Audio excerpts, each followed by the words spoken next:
Hello, welcome students. Welcome at Target for IQ. Right. This is the second discussion for the essay. Before starting the rigorous discussion towards how to write the better essays in PSC examination, especially the UK PCS and the UP PCS and the UPSC.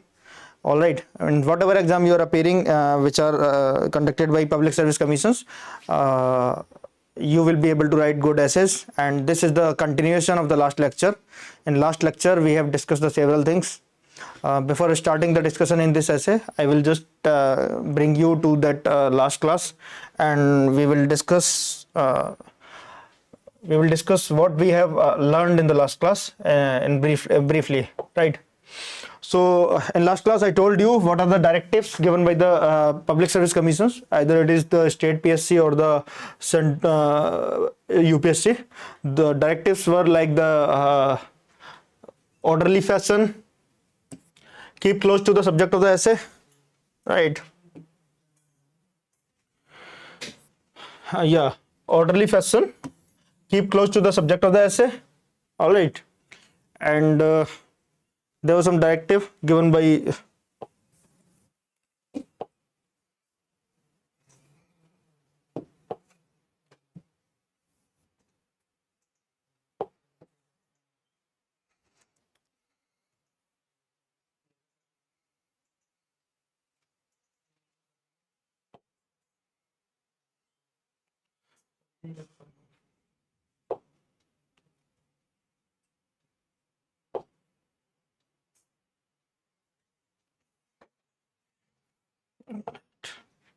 there were some directives given by the UKPSC or UPSC, and let me tell you what were the directives.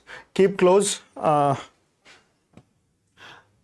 So like first is like write precisely, orderly fashion. First is orderly fashion. Next is keep close to the subject. Subject से बहुत ज्यादा divert नहीं होना था, right? Expression exact होना चाहिए, like बहुत ज्यादा डाइवर्स आपका जो थॉट प्रोसेस है वो नहीं जाना चाहिए.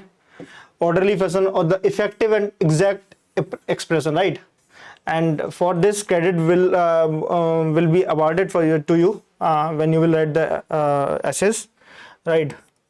And the next thing I want to make clear about like language and grammatical जो mistakes हैं वो कम से कम होनी चाहिए, ठीक है?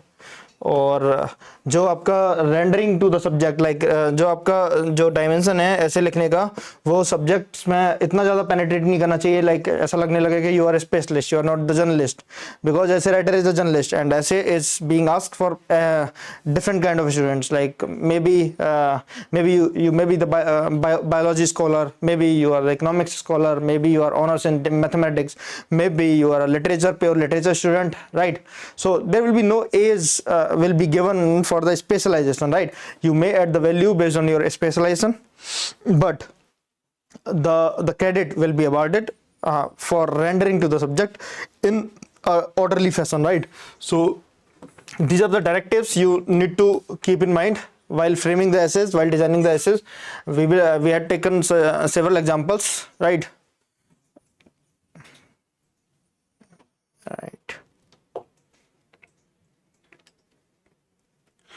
So let's switch to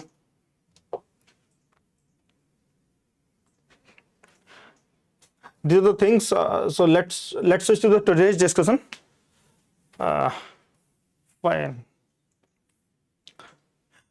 Today we will discuss another concept in answer writing, which is basically like intro, body, and conclusion.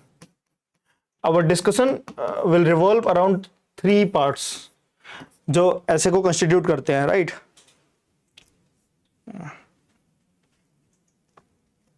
Yeah. So first is why intro. What is the need of writing introduction? Introduction, do one thing. let for example, this is one essay, मानव मूल्य और साहित्य, and you have to write the introduction for this essay, right? In order to write the intro, first of all, when you will read the subject of the essay, then there will be some curiosity in your mind. You will become curious, like what to write and how to start and what we need to do about it, right? There will be a lot of facts will come in your mind, and then you will start thinking. Then what you will think like कि I can start this ऐसे, मैं इसको कहानी की तरह शुरू करूँ, मैं परिभाषा बताऊँ, या फिर मैं ये करूँ कि कोई फैक्ट दे दूँ, कोई करंट अफेयर से शुरू कर दूँ, है ना, किसी हिस्टोरिकल फैक्ट से शुरू कर दूँ, है ना. There will be several ideas in your mind, but a good intro has some qualities. What are the good qualities of intro? I will tell you. How should you write the intro? First of all, you should focus on the subject of the essay. Like for example, let's take this, the impact of youth participation in nation building, right?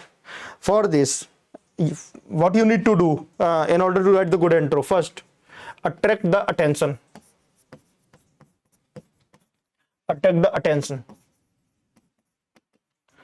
of examiner. This is the first thing you need to do while starting your introduction, right? So what you can attract, like when it's talking about the youth participation in nation building, you may show the dismal condition of youth. Like there's a huge demographic potential in India. Like a lot of the people who are in the working age population is 65% working age population is there in India, but still people lack proper employment. Like even they are not matching their skills, they are not matching their wages. Skills are not being matching with the wages. So some people are highly educated but not getting the employment. Some people are there who are low educated but still getting the employment. There are some people who can do wonders but they are not going in the right direction. So there are many problems. So this is one aspect you can start this essay, right? But this is not the case. You have to tell some positives, some negatives. Either you can pick some story, like where the youth is going, what youth is thinking. Like there are many other ways. Like first, the attraction of examiner will come once you will bring some solid facts, once you will bring some ideas in the intro, or and second thing is connectivity. जो आप connect करोगे ना, आप मतलब start करोगे intro start करने के बाद एक कनेक्शन होता है. कनेक्शन लाइक आपके इंट्रो का कनेक्शन इस ऐसे से हो जाना चाहिए. अट्रैक्ट करने के लिए आपको क्या करना है कि एक क्यूरियस फैक्ट्स लेके आने हैं, क्यूरियस एग्जांपल्स लेके आने हैं, कोई कहानी लेके आनी है. For example there is a youth like living in Maharashtra, है ना, facing the condition of unemployment, facing the condition of lack of infra, or many other things like the state sponsored policy paralysis. Like there is no good policy for the youth so that youth can utilize their potential, right? So you can just bring many kind of stories. Like even you can find some positives also. Like there are many movements like the Me Too movement or the Reclaim the Street movement or many other movement. Like some days back, like there was a movement in Hyderabad which was led by youth, and they were trying to preserve a forest, right? And they all were the students of the Hyderabad University. Like so youth is coming to protect the environment and ensuring the sustainability in society or in environment or in nation, right? So youth may impact the positives in the society, right? So and that is how the youth will build the nation, and this is the way to build the nation. So your introduction may revolve around current affairs, it may revolve around anecdotes, may revolve around defining the parameters like what I said, demographic dividend, census parameters, NFHS data, or many other things, whatever reflects the condition of youth. So this all these things are the tactics to bring the attention of examiner. आपके ऐसे को पढ़ना शुरू क्यों करे, उसे अपने आप उसे आपके इंट्रो में ये दिखना चाहिए कि आपका इंट्रो उस डायमेंशन में जा रहा है, उस दिशा में जा रहा है जहाँ पे उसको लग रहा है कि हाँ देयर इज समथिंग, कुछ नया आएगा, कुछ ऐसा आएगा जिसे मैं वाकई जिसको मैं एक्सप्लोर कर सकता हूँ, जिसको मैं नोटिस कर सकता हूँ। सो राइट, सो आपको मतलब ऐसा उसमें क्यूरियस चीज़ें छोड़नी चाहिए अपने इंट्रो में, जिससे कि एग्जामिनर उसको पढ़ने के लिए आगे बढ़े। और आपके ऐसे का ना, this is the front page of ऐसे, राइट, फ्रंट पेज, लाइक जो कहते हैं ना मुख पृष्ठ, हिंदी में मुख पृष्ठ बोला जाता है। और किसी भी मैगजीन का आप देखोगे ना, मुख पृष्ठ बड़ा इंटरेस्टिंग होता है। कोई भी मैगजीन उठाओगे करंट अफेयर की, या फिर वो जो पुरानी साहित्य की मैगजीन चला करती थी, अभी आउटलुक बहुत फेमस है, फ्रंटलाइन बहुत फेमस है, इनके आप फ्रंट कवर पेज देखोगे ना, cover page is very interesting. And to make the cover page very interesting you need to you need some creativity, you need some facts, some logic, some anecdotes, some examples, some revelations, right? And these things, that is how you can make your essays more wonderful, right? And so the intro, the first thing is attract the attention, and second thing is connection with the subject. Like this is the essay of youth participation in the nation building. So in this when you conclude your intro, जब आप अपना intro लिखोगे तो आपके intro के अंत में ऐसा नहीं लगना चाहिए कि आप वृद्धों की बात कर रहे हो, या फिर आप इकोनॉमी की बात कर रहे हो, या आप एनवायरनमेंट की बात कर रहे हो, या फिर सिक्योरिटी की बात कर रहे हो। आपके ऐसे से रिफ्लेक्ट होना चाहिए कि यूथ है देश में, और वो नेशन के पार्टिसिपेशन में, नेशन बिल्डिंग का जो काम है उसमें पार्टिसिपेट कर रहा है, एक्टिवली कर रहा है, और या फिर क्या कर रहा है। लाइक आपको जो आपका जो इंट्रो के बाद जो निचोड़ निकल गया है वो ऐसा होना चाहिए कि लगे कि आपने इसी ऐसे का इंट्रो लिखा है, और आप मतलब क्लियरली जानते हो कि what is youth participation, what is the impact of youth in nation building, and what exactly is the nation building. ठीक है, सो आपको पता होना चाहिए कि कैसे राष्ट्र का निर्माण होगा, कैसे यूथ की पार्टिसिपेशन कैसे बढ़ेगा, और उसका इंपैक्ट क्या होगा। लाइक इन तीनों चीजों का आपको पता होना चाहिए। और जब आपका इंट्रो पूरा लिख के तैयार हो, तब आपका इंट्रो रिफ्लेक्ट करना चाहिए कि जो आगे का जो डिस्कशन है, फर्दर डिस्कशन जो आगे होने वाला है, वो इसी टॉपिक के अराउंड होने वाला है। फर्दर डिस्कशन में ऐसा नहीं होगा कि आप कहीं भटकोगे या फिर आप कहीं दूर निकल जाओगे, ऐसा नहीं होगा। फर्दर डिस्कशन में आपको सिर्फ यही मिलेगा कि आपका ऐसे youth participation in nation building के बारे में बता रहा होगा, उसके डिस्कशन कर रहा होगा, उसके डायमेंशन खोल रहा होगा, उसमें एग्जांपल्स दे रहा होगा, है ना। और फिर जो नहीं हो पा रहा है पार्टिसिपेशन, उसके बारे में बता रहा होगा कि पार्टिसिपेशन क्यों नहीं हो पा रहा है, या फिर गवर्नमेंट क्या इनिशिएटिव ले रही है, या फिर आप क्या इनिशिएटिव ले रहे हो, या फिर एनजीओज क्या इनिशिएटिव ले रहे हैं, है ना। और इसका इंपैक्ट क्या होगा, लाइक कैसे हम अपना हेल्थ केयर इंफ्रा बढ़ाएंगे यूथ की हेल्प से, कैसे हम इंफ्रा को बिल्ड करेंगे, कैसे हम नई जॉब्स क्रिएट करेंगे, कैसे हम स्टार्टअप इकोसिस्टम क्रिएट करेंगे, कैसे हम मोर विजिलेंट यूथ बनाएंगे अपने डेमोक्रेटिक राइट्स को प्रिजर्व करने के लिए, कैसे हम यूथ का पार्टिसिपेशन पॉलिटिक्स में बढ़ाएंगे। ऑल दीज थिंग्स, ये सारे आइडियाज आप फिर उसमें ऐसे में रिफ्लेक्ट करोगे। बट द ओपनिंग इज ऐसे। The third quality of a good intro is, the first quality is attract the attention of the examiner, second quality is connection with the essay subject, and the third quality is opening of discussion. Like जब आपका intro complete हो, तब उसमें reflect होना चाहिए कि भाई ऐसे शुरू हो रहा है, ऐसे आने वाला है। Like discussion is on the verge of starting. Discussion शुरू होगा, और डिस्कशन में फिर आपको जो ऐसे का जो क्रमिक ऑर्डर है, जो orderly fashion, what I discuss earlier, orderly fashion में आपके आइडियाज, आपके पैराग्राफ्स, आपके एग्जांपल्स एंड आपके स्टैट्स हैं, वो सब ऑर्डरली फैशन में आना शुरू हो जाएंगे, राइट। ऑलराइट, फिर आप कंसाइज वे में उसको लिखना शुरू कर पाओगे, right. This is all what I want to make, I want you to frame the introduction like that, right? So all four qualities of introduction must be there. Like first is attract the attention, second is connect with the subject, and the third is the front page, and the third is opening of the discussion. ऐसे must be started. Like फिर ऐसे जब आप like 700 words का अगर ऐसे है, तो आप जाओगे लिखने के लिए ऐसे, तो like at least 80 to 100 word का आप इंट्रो लिखोगे, almost one page. when your handwriting is legible and your letter size is average, you can write 80 to 100 word on one page, right? One page or less than one page, right? And next part is 500 words for the body part, and the 100 last 100 words for the conclusion part, right? So in first 100 words you have to tell the examiner, आपको बताना पड़ेगा परीक्षक को कि भाई हम ऐसे के सब्जेक्ट से भली भांति अवेयर हैं, हम ऐसे के सब्जेक्ट को समझ चुके हैं, हम ऐसे में ये करने जा रहे हैं, हमको ये काम करना है ऐसे में, जिससे कि हमारा ऐसे बहुत शानदार तरीके से आगे बढ़ेगा और तुमको ये पढ़ना चाहिए। एग्जामिनर मान ले तुम्हारा इंट्रो पढ़ के कि हाँ भाई इसने ऐसे में कुछ ऐसा लिख रखा है जिसे पढ़ा जा सकता है। अगर ऐसा नहीं हुआ तो फिर एवरेजिंग करना वो शुरू कर देगा।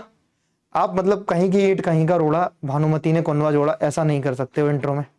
आपको वही करना है कि एग्जामिनर आगे बढ़े, उससे एग्जामिनर को थॉट पता चले कि हाँ भाई तुम्हें सब्जेक्ट क्लियर हो चुका है। Like for example we can take कृत्रिम बुद्धिमत्ता, संभावनाएं एवं चुनौतियां, artificial intelligence, the possibilities and the challenges. जब आप इस ऐसे के लिए इंट्रो लिखने जाओगे तो आपके ऐसे में आपको पता होना चाहिए कि what is artificial intelligence.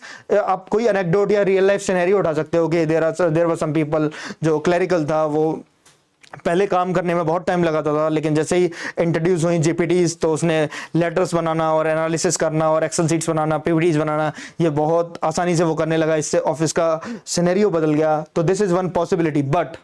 But the same employee did what? He did some data theft, some privacy theft.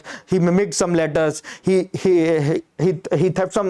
He stolen some intellectual property rights, like that, na. So there are challenges same way and possibility same ways. And we told about the artificial intelligence also. And that small anecdote, you can just open the essay. So this is one way. Another way is define the artificial intelligence, then explore its dimensions. Not many dimensions, just in brief what artificial intelligence can do. You can create the real time scenario also. There's an airport and there are many people. Earlier there was a manual process and there were long queues. बहुत लंबी लाइनें लगती थी छोटी चीजों को करने के लिए. But now there's a robot programmed with AI is available on the internet, and services are very easily available, and many people are transiting with the same airport, and the ease of traveling is become more good, right?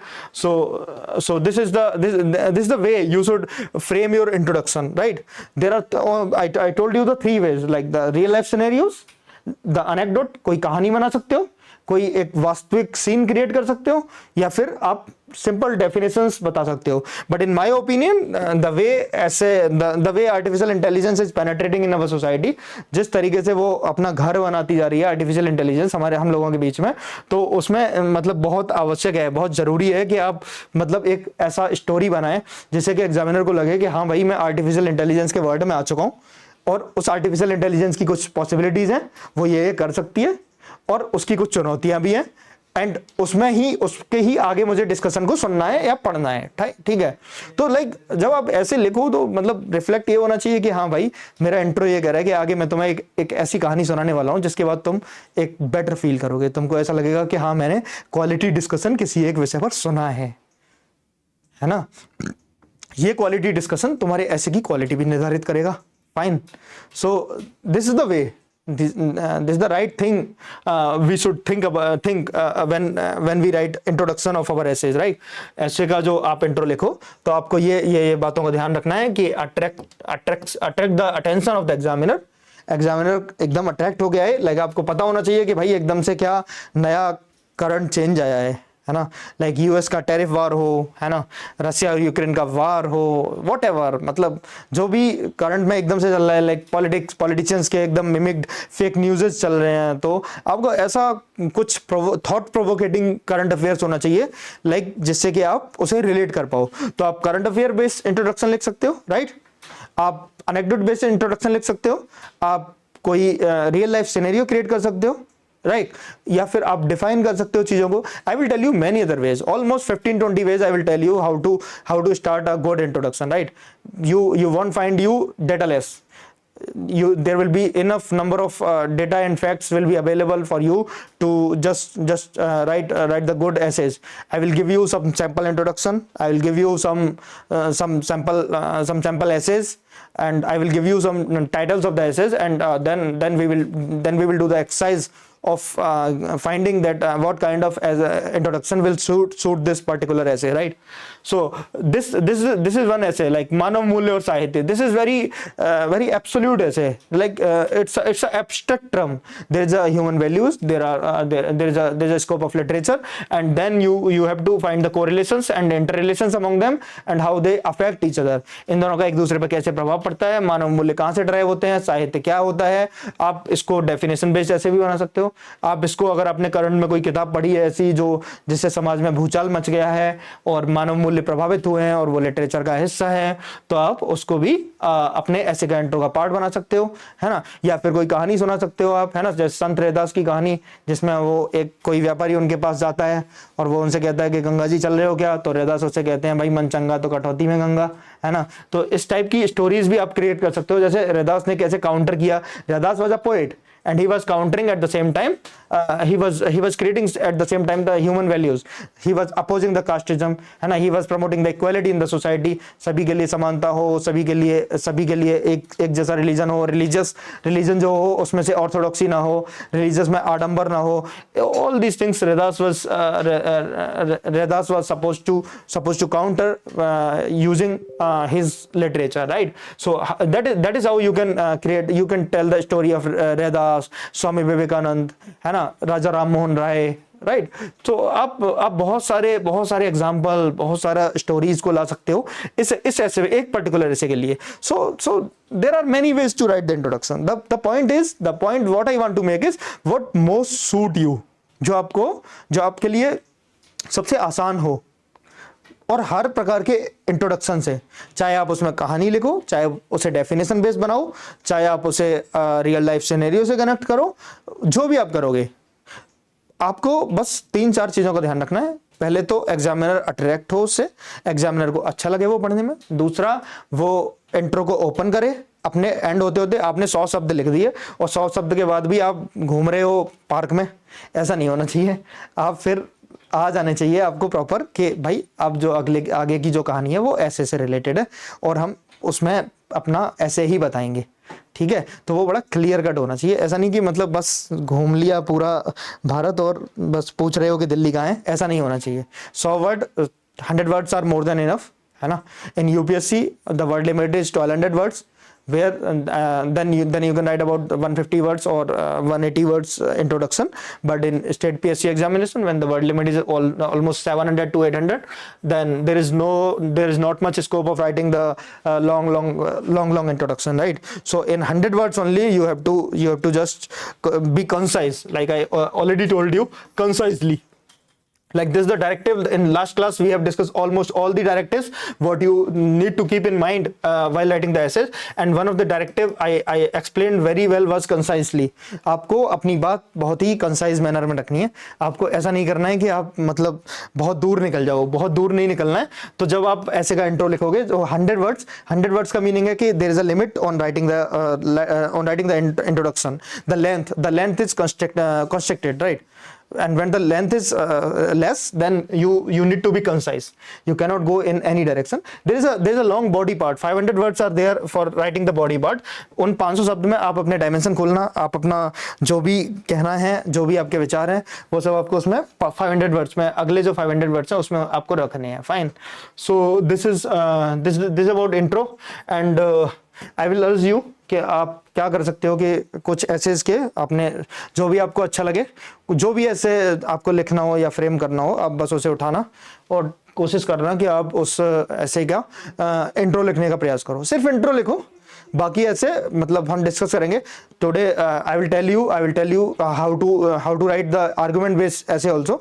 This is one thing I told you like about intro, like three things are important in essay, like intro, body and conclusion. I told you about the intro, right? We will discuss more about the intro in the upcoming classes when we will take some more examples from different exams, right? So for now I have given you enough idea of writing the introduction. So I will switch on the next thing. The next thing is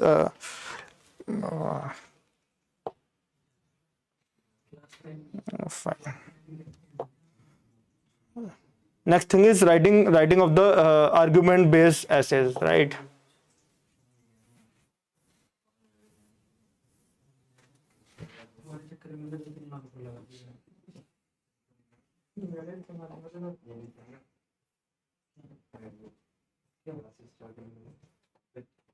So let's come on argument based essay writing.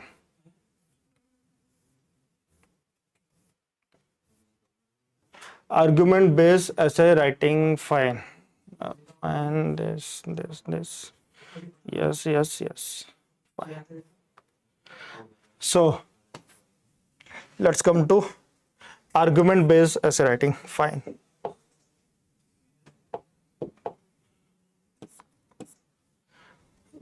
Argument based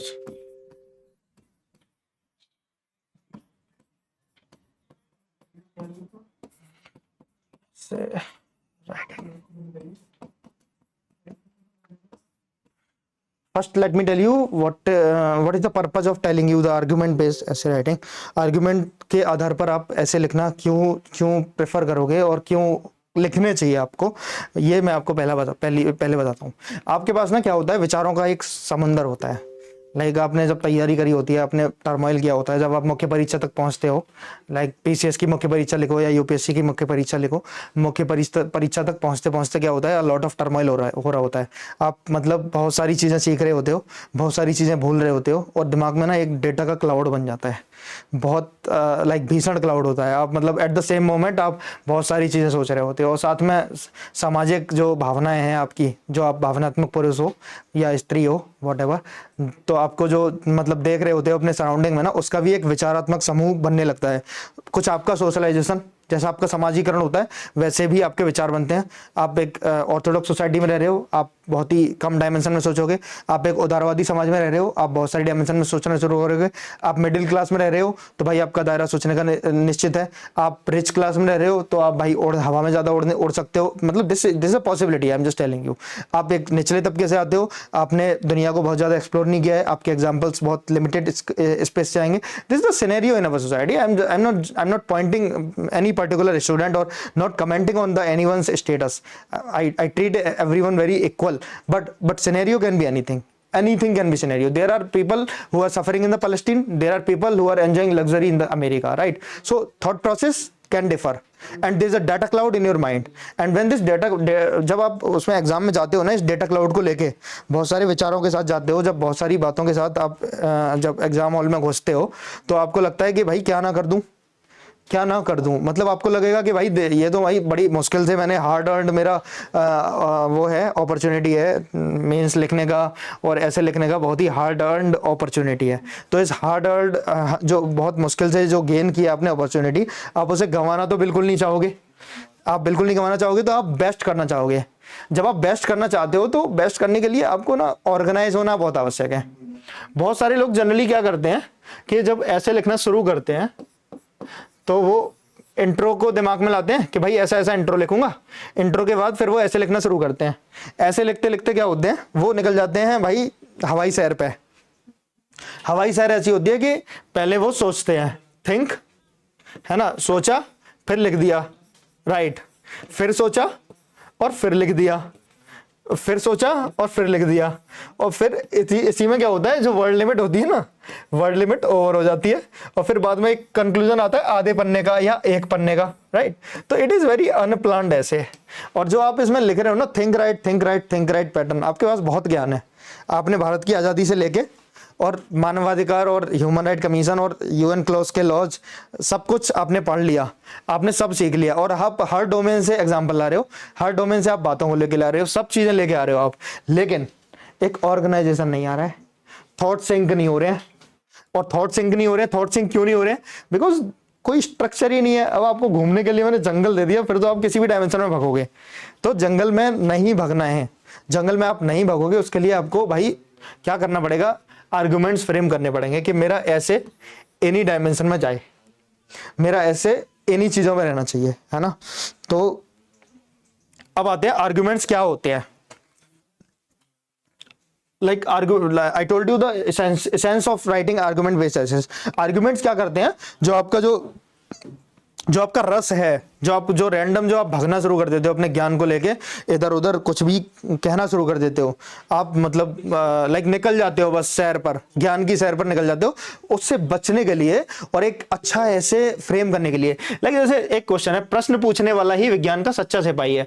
the doubter is a true man of science. This is from the UPSC 2024 mains examination, right. even though the public service commission of the states नहीं पूछते हैं इतने जटिल और इतने argument based essays, but I want you to learn the art because it is possible you want to write the argument based essay in PSCs, and argument based essays generally आपको एक as देते हैं। आपका जो विचार का pattern होता है, आपका जो ऑर्गेनाइजेशन होता है, आपका जो स्ट्रक्चर होता है, वो बहुत अच्छा होता है। लाइक मतलब 200 गज के प्लॉट में मजा नहीं आता, सब कुछ होना चाहिए, 2 कमरे भी होने चाहिए, एक ड्राइंग रूम भी होना चाहिए, टॉयलेट भी होना चाहिए, ऑर्गेनाइज किचन भी होना चाहिए, एक लॉन भी होना चाहिए, तभी तो अच्छा लगता है ना। मतलब ऐसा तो नहीं है कि आप बस सिर्फ एक खुले 200 गज के प्लॉट में छोड़ दूं, उसमें जीवन नहीं जी पाओगे ना। तो आप बस समझ लो कि आप रॉ नॉलेज के साथ ना बस एक 200 गज का प्लॉट लेके चल रहे हो, जबकि एग्जामिनर मांग रहा है एक प्रॉपर घर, ऑर्गेनाइज घर, जिसमें कि पूरा ऑर्गेनाइजेशन है, सब कुछ है उसमें, तो वो मांग रहा है। उसको लाने के लिए ना आपके अपने ज्ञान को ना व्यवस्थित करने की आवश्यकता है। और आपके ज्ञान को व्यवस्था कौन देगा? आर्ग्यूमेंट्स देंगे भाई। आर्ग्यूमेंट्स जब आप सही से रखोगे, आर्ग्यूमेंट्स आपकी जो तर्क शक्ति के जो वो है ना माइलस्टोन्स हैं, कि आप इस दिशा में हमने सोच लिया है और इस दिशा में अब हमको थोड़ा सा विश्लेषण करना है। लाइक जब आप विश्व शांति की बात करोगे तो थोड़ा सा एज लेके आओगे कि भाई विश्व शांति के लिए आवश्यक है कोऑपरेशन, कोऑपरेशन के लिए यूएनएससी आवश्यक है, या यूएन के फॉरम्स आवश्यक हैं, या डिबेट आवश्यक है, या डिस्कशन आवश्यक है। तो ऐसे करके आप डायमेंशन को फ्रेम करोगे। उस डायमेंशन के अंडर में डायमेंशन के अंदर क्या करना होता है, I will let you know कि what we need to do inside the argument, right. So argument क्या करते हैं, briefly I am again repeating, argument आपके जो रॉ ज्ञान है उसको व्यवस्थित करते हैं और ऐसे की एक कंप्लीटनेस दिखाते हैं। लाइक उस ऐसे में 4-5 चीजें हो सकती हैं, किसी भी एक सब्जेक्ट को लेके आप 4-5-6 चीजें क्रिएट कर सकते हो। उन 4-5-6 चीजों के अराउंड ही उसका डिस्कशन चलेगा। सोचने को तो आप एन डायमेंशन है, आप किसी भी चीज से उसे रिलेट कर सकते हो, बट सॉलिड जो विचारात्मक एक स्टेटमेंट है तुम्हारे, वो कुछ 4-5-6 क्रिएट होते हैं जिनके आधार पर हम ऐसे को फ्रेम करते हैं। There can be many arguments, but the required arguments are 5 to 6 in a 500 words essay, or there may be 8 or 9 arguments and that you can do in a 1200 words essay depending on the size of the essay, right? So what let's take the doubter is a true man of science। इस ऐसे में आपको जब आप जाओगे तो आप मतलब फर्स्ट ऑफ ऑल आप क्या करोगे, एक सही सा इंट्रो लिखने का प्रयास करोगे। जैसे फॉर एग्जांपल इसको मतलब जो मेरे माइंड में पहले स्टोरी आती है तो वो कोपरनिकस की और गैलीलियो की स्टोरी आ जाती है ना। कोपरनिकस और गैलीलियो क्या करते थे, क्वेश्चन पूछते थे, सीधे क्वेश्चन पूछते थे। किससे पूछते थे? चर्च से पूछते थे और पोप से पूछते थे, जो वहां पे जो रिलीजियस ऑर्थोडॉक्सिज्म था उनसे वो क्वेश्चन पूछते थे। और वो कहते थे कि जो पृथ्वी है वो सूर्य के चारों ओर घूमती है, earth revolves around the sun. And इसको क्या होता था कि मतलब उनको फिर मतलब सजा, स्टेट जो था और रिलीजन जो था वो मिलके आपस में अपना गठजोड़ बना के उनको पनिश करने का ट्राई करते थे कि नहीं भाई हमारा अब्राहम है या फिर हमारा गॉड है और या फिर हमारे पादरी हैं, वो तो कहते हैं कि नहीं भाई जो सारा पूरा ब्रह्मांड है वो धरती के अराउंड चक्कर लगाता है, बिकॉज हम ग्रेटनेस हैं, हम मतलब सारी ग्रेटनेस हमारे अंदर है, सो जितनी भी महानता है वो पृथ्वी पर है। सो क्या होता था, फिर वो क्वेश्चन करते थे। फिर गैलीलियो ने क्या किया, मतलब ऐसी एनेक्डोट्स हैं, ऐसी कहानियां है कि गैलीलियो ने अपनी कोई किताब लिखी और वो स्पेन भेज दी और उसके माध्यम से फिर विचारों का प्रचार प्रसार पूरे वर्ल्ड में होने लगा, है ना।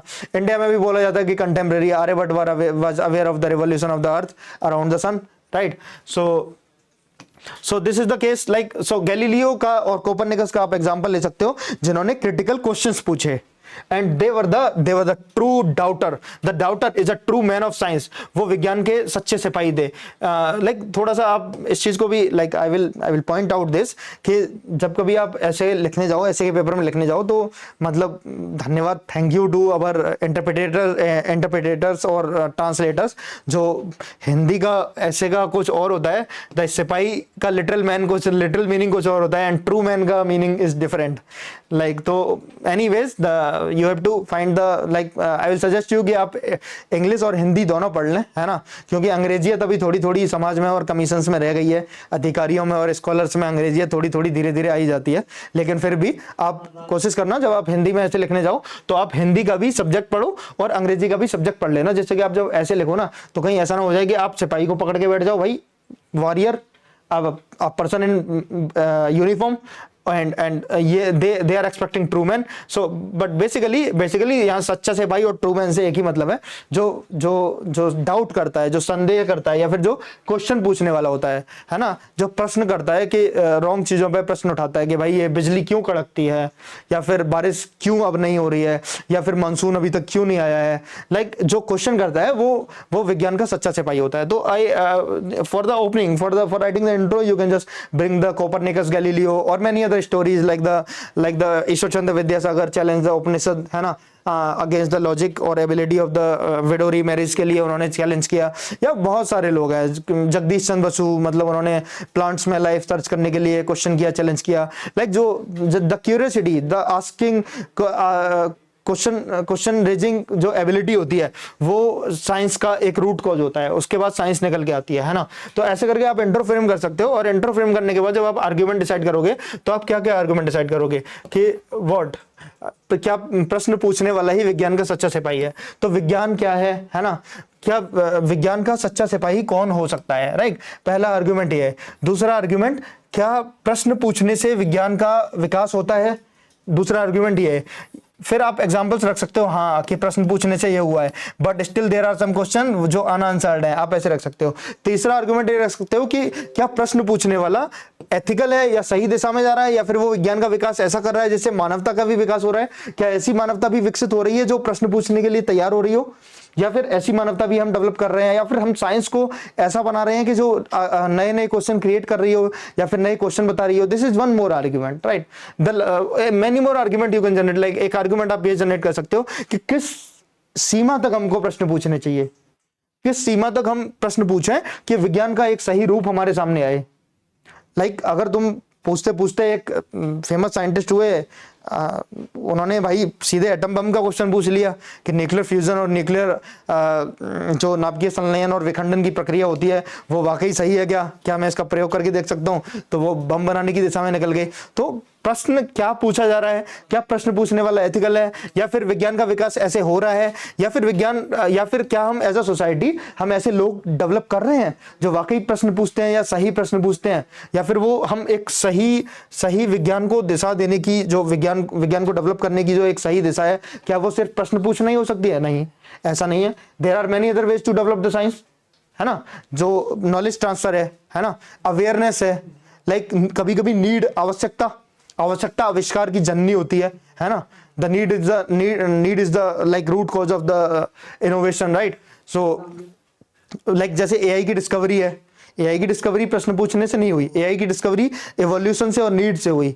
बहुत सारी डिस्कवरीज हैं जो नीड से होती हैं। तो प्रश्न तो हर बार ऐसा नहीं है कि सिर्फ डाउट ही विज्ञान को डेवलप करेगा, नीड जो होती है वो भी विज्ञान को डेवलप करती है। तो आपको फिर ऐसी ही चीजें फाइंड करनी है कि सोसाइटी में हमको क्या बैलेंस करना चाहिए, या फिर जो सच्चा सिपाही है क्या वो वाकई ट्रू मैन है, ये भी एक आर्गुमेंट है। सो इन आर्गुमेंट्स के राउंड, जैसे आपके मान के चलो मोटा मोटा आपने ना कई सारी कुछ आर्गुमेंट डेवलप करनी, like D1 D2 D3 D4, है ना। इन आर्गुमेंट के अंदर फिर आपको माइक्रो आर्गुमेंट डेवलप करने हैं, छोटे छोटे आर्गुमेंट। लाइक अपने आर्गुमेंट को बूस्ट करने के लिए तर्क रखो।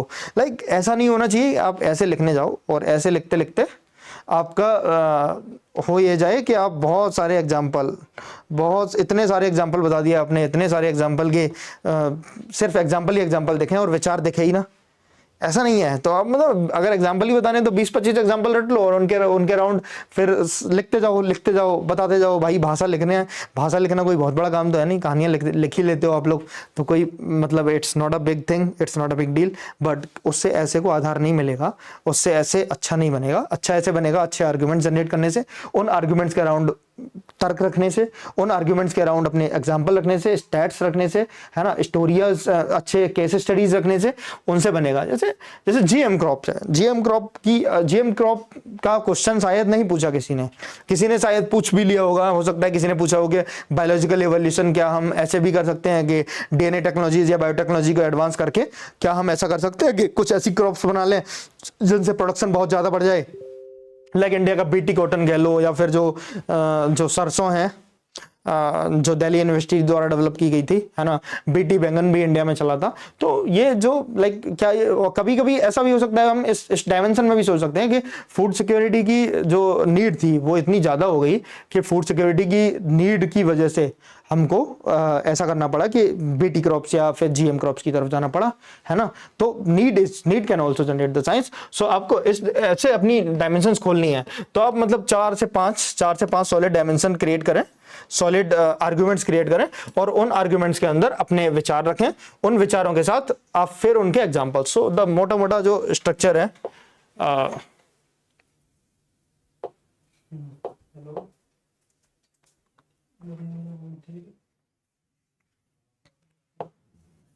मोटा जो स्ट्रक्चर है ना, the structure is this, arguments, wait, arguments D1, D2, D3, D4, ठीक है।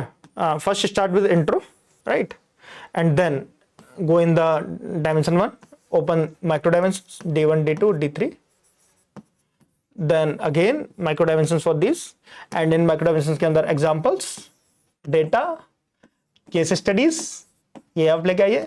यानी कि जो कहते हैं ना कि स्वेटर बुनने की प्रक्रिया होती है, ऊन का गोला ले लिया जाता है, यानी कि विचारों का गोला उठा लो और 2 सलाई ले लो और ऐसे बुनना शुरू कर दो। जब आप बुनोगे ना तो फिर बुनाई के बाद फिर जो निकल के आएगा ना रस, वो उसे कहते हैं ऐसे, उसे कहते हैं निबंध। ये जो रॉ ज्ञान बस ले गए और लिखना शुरू कर दिया और बस बताना शुरू कर दिया, जो भी माइंड में आ रहा है, वो ऐसे नहीं है, वो बस विचारों का बस्ट है। उसे पढ़ के तृप्ति नहीं होगी और आपको करानी है तृप्ति एग्जामिनर को।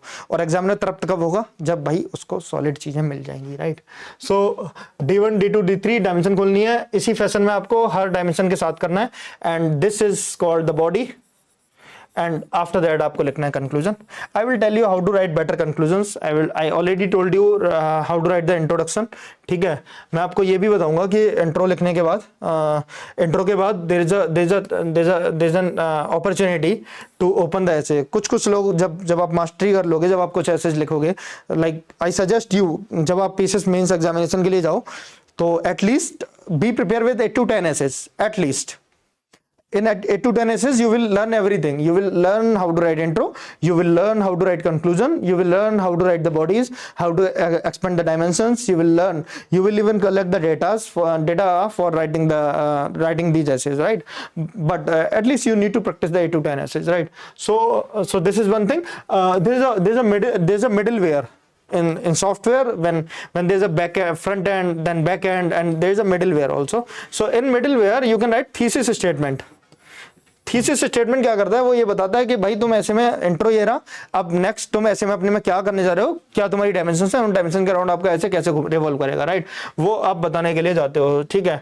सो this is all about, this is one thing about the thesis statement. And these are dimension, these are the arguments, है ना। आर्गुमेंट के अंदर आपको माइक्रो डायमेंशंस, एग्जांपल, एंड आपको देन आपके अपने वो रखना है कि डेटा एंड केस स्टडीज रखनी है, अपने उसको बूस्ट करना है, देन आपको कंक्लूजन लिखना है। The way I told you how to write the conclusion, जैसे मैंने कंक्लूजन लिखना बताया, उसी मेथड में, उसी वे में मैं आपको बताऊंगा कि कंक्लूजन कैसे लिखे जाते हैं और अच्छे कंक्लूजन की क्या आइडेंटिटीज होती हैं, अच्छे कंक्लूजन से हम कैसे आगे बढ़ सकते हैं, है ना। So today we will discuss one example, प्रश्न पूछने वाला विज्ञान का सिपाही होता है, इसके arguments. Similar way you can think about the भविष्य के साम्राज्य मस्तिष्क के साम्राज्य होंगे। तो इसमें भी अगर मैं आपको फॉर एग्जांपल बहुत सारी आर्गुमेंट्स आप जनरेट कर सकते हो, तो this is the task to do. What you need to do, आपको करना यही है कि आप घर जाएं और इस ऐसे को नोट करें और ट्राई डायमेंशंस जनरेट करने का, जो डायमेंशन क्वालिटी डायमेंशन, जो ऐसा नहीं हो कि आप डायमेंशन के नाम पे या फिर आर्गुमेंट के नाम पे कुछ भी जनरेट करो, ऐसा नहीं करना है आपको। आपको वो डायमेंशन बतानी है जो लॉजिकली और जो ऐसे के सब्जेक्ट से अलाइन करती हो, उन आर्गुमेंट्स को आप फ्रेम करोगे। सो this is about the argument based essay writing discussion, and in the further classes we will take some more example. We will take at least 5 more example to write about the argument based essays. So and the next thing is, in the next class I will told you how to write the conclusion. First is intro, next is conclusion. You may surprise why I'm not telling about the body part. मैं body part आपको ऐसे लिखने की जो कला है, ऐसे लिखने का जो फॉर्मेट है, there are almost 5 to 10 types of essays. There are more 5 to 10 type of essays जो लिखे जा सकते हैं बॉडी के अंदर, वो हम 1 by 1 डिस्कशन करेंगे। Before jumping on the conclusion part also I will tomorrow I am going to tell you how to write more type of intro. So I will tell you other scenarios of the introduction in the next class, and in parallelly we will take examples of writing the argument based essays, right? And then we will switch on the other type of essays, right? And this is all for today's class. Thank you for joining, and keep writing, keep commenting, and give me the valuable feedback in the comment section. All right, thank you so much, thank you for joining. All right.